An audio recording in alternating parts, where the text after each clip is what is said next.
G'day. Well, I come out in my backyard the other day and I noticed that my beech cherry tree was covered in a fungus that looked like rusty spots.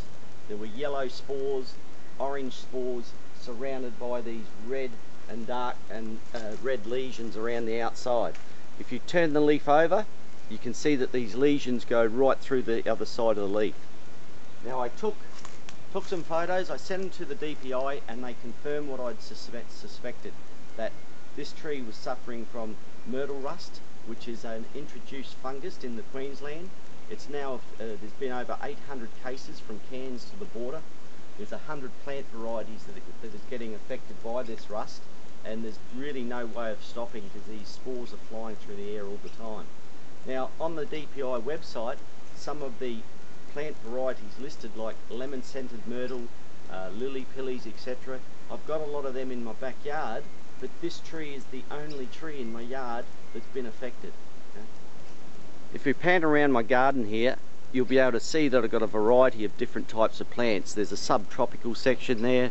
There's also some grass trees, obviously, some nice palms, but I've also got some big lily pillies in the backdrop, which tend to get affected with myrtle rust. These ones haven't been touched.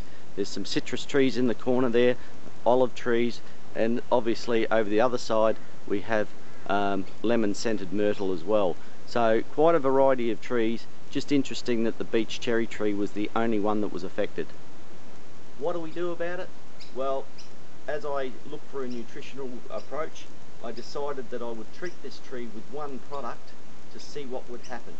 Now I have a bit of a strategy. I'm going to prune half the tree to physically get rid of the myrtle rust. It seems to be attacking the new growth. I'll dispose of that properly by solarizing it and then putting it in the bin so that we actually destroy the fungus on the cuttings.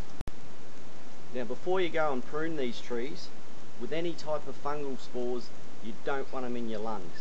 So get yourself some gloves, get yourself a mask so that you stop these spores getting into your lungs. We better get to it.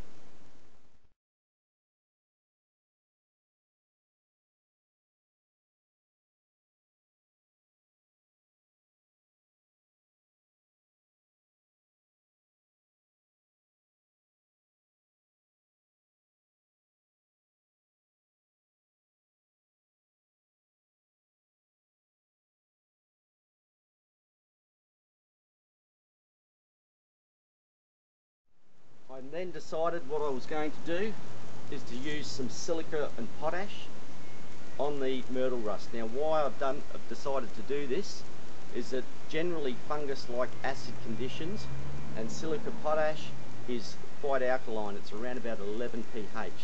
So the theory is we're going to make an antagonistic environment for that rust to develop in.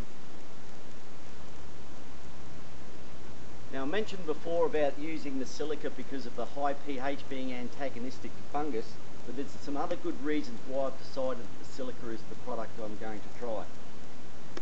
With silica, like your own bodies, it deposits in your teeth, your hair, your fingernails. It makes areas where it accumulates really, really tough. In plants, it deposits in the epidermis, in the skin of the plant, and it makes the leaves very, very tough so that these fungal spores will have problems attaching their hyphae into the weak new growth. So that's another really good reason. I use silica potash in nearly every one of our fertiliser programs that we do for both commercial and domestic use. So something to consider. I'm using a sprayer. The reason I'm using a sprayer is the emphasis will be on covering every surface of every leaf. So there's no better way to do it, and it's the most economical way as well. So let's get to it. Let's mix up our silica. We only need 2 mils per litre, so we're going to mix up our silica and we're going to spray our plant. Just a tip when filling these and mixing fertilisers is to put a little bit of water in the container, add your concentrate and then top it up. So let's get to it.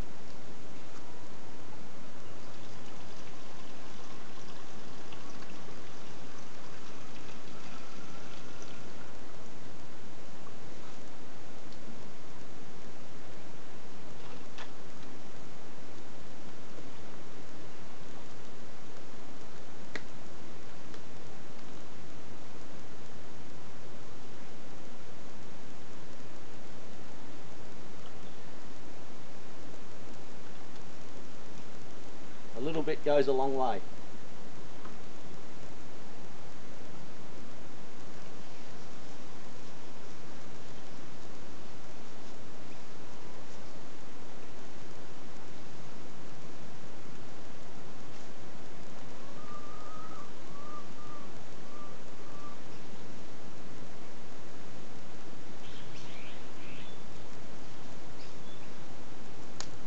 Okay, well that's got good coverage over that tree.